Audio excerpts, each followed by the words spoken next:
تو رہے گا تو بات ہے یہ جو آج ہوا ہے اس نے بس سکھا دیا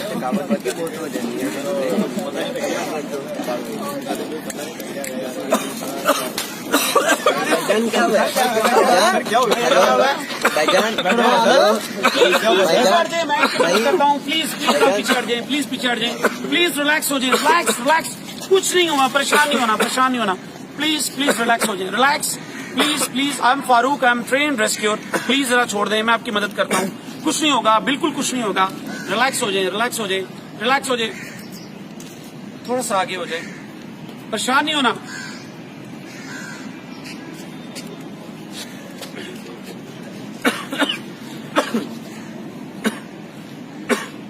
آپ کیسا فیل کر رہے ہیں بیٹر ایک بات یاد رکھیں کہ کھانا کھاتے ہوئے پانی پیتے ہوئے سم ٹائم جسے ہم اچھو لگنا کہتے ہیں انگلش میں سے فورن باڈی ایئر وے ابسٹرکشن کہتے ہیں اور اس وجہ سے بہت سارے لوگوں کی جان چلی جاتی ہے ایک چھوٹا سا عمل کر کے ہم اس شخص کی زندگی کو بچا سکتے ہیں اور اگر کوئی شخص آپ کے ساتھ اس طرح کی پوزیشن ہاتھ بنا کے آئے اور آپ کے سامنے آ کے کھڑا ہو جائے تو آپ سمجھ لیں کہ یہ انٹرنیشنل سائن آف چوکنگ ہے اور اس شخص سے بولا نہیں جا رہا اگر کسی شخص کے گلے میں کوئی چیز پھنس جائے تو کیا وہ بول سکتا ہے وہ نہیں بول سکتا وہ ایسے ہی کہے گا وہ بول نہیں سکے گا ہم اس کے پاس جائیں گے اور انہیں کہیں گے کہ میں ایک تربیت یافتہ ریسکیور ہوں میں آپ کی مدد کرنا چاہتا ہوں ہم مینٹلی پریپیئر ہو جائیں اور اس کی دونوں ٹانگوں کو آرام سے کھولیں اور ایک لیگ کو اس کی سپورٹ کے لیے پیچھے رکھیں اور انڈر آرم کے نیچے سے اپنے ہاتھ کو ڈالیں اور انہیں حوصلہ دیتے ہوئے کہیں کہ پلیز آپ ریلیکس ہو جائیں جب آپ اس سے چڑھوائیں گے بازو تو وہ ان کلچ نہیں کرے گا لیکن آپ کو تھوڑی سی انرجی لگانی پڑے گی اور اس کا اعتماد جیتنا پڑے گا آپ اس کے بازوؤں کو ان کلچ کر دیں تھوڑا سا پیشنٹ کو آگے کی طرف جھکا دیں یاد رکھیں کہ آپ نے جہاں پہ یہ دونوں ربس ملتی ہیں جن کو سٹرنم کہتے ہیں اور زیفی سٹرنم کے بالکل پاس اور جہاں پہ بیلی بٹن ہے اس کے درمیان آپ نے اپنا ہاتھ رکھنا ہے اور ہاتھ رکھتے ہوئے آپ نے پیشنٹ کو جھکا دینا ہے اور آپ نے ایسے مٹھی بنانی ہے اس مٹھی کو پلیز دیکھ لیجئے گا آپ کا تھم اندر ہونا چاہیے آپ نے ایسے مٹھی بنانی ہے ان کے بیلی کے اوپر رکھنا ہے بیلی بٹن اور زیفی سٹرنم کے درمیان میں تھوڑا سا آگے جھکا دینا ہے اور آپ نے پیشنٹ کو 1 2 3 4 5 جرک لگانے ہیں یاد رکھیں اس میتھڈ کو ہیملش مینوور کہتے ہیں اور ہم نے جو جرک لگانے ہیں وہ اس طرح سے لگانے ہیں کہ جیسے چاکلیٹ کے ساتھ آئس کریم کو نکالا جاتا ہے جب ہم یہاں ہاتھ رکھ کے جرک لگاتے ہیں تو یہاں پہ جو کیوٹی ہے اس کے پریشر کی وجہ سے اس پیشنٹ کے گلے میں جو چیز پھنسی ہوتی ہے وہ باہر نکل آتی ہے یہ بات یاد رکھیں کہ آپ نے جب جرک لگانے ہیں اگر میں آپ کو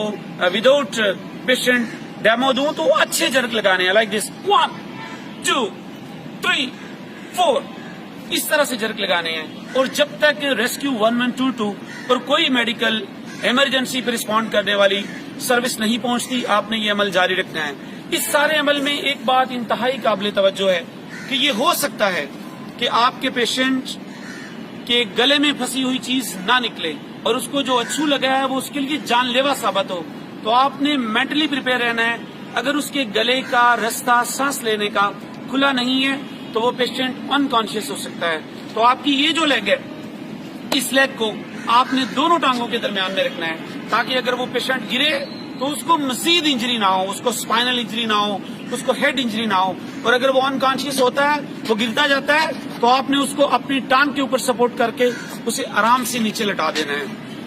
دوسری یہ سب سے اہم بات ہے کہ ایسا ہو سکتا ہے کہ کوئی ایسی لیڈی ہو جو اپنی ہیلتھ کنڈیشن کی وجہ سے ہم اس کے بیلی کے اوپر یہ پش نہ لگا سکتے ہوں یہ اس کو تھرسٹ نہ لگا سکتے ہوں پریگننٹ لیڈی ہو سکتی ہیں ایسی صورتحال میں آپ نے ان کی چیسٹ وہ جگہ جہاں سے دل کی دھڑکن بحال کرنے کے لیے کمپریشن دیے جاتے ہیں اگر میں آپ کو یہاں پہ ڈیمو کروں تو بالکل وہ جگہ درمیان میں جہاں پہ چیسٹ ہے مڈ آف دا چیسٹ آپ نے اسی طرح تھرسٹ دینا ہے 1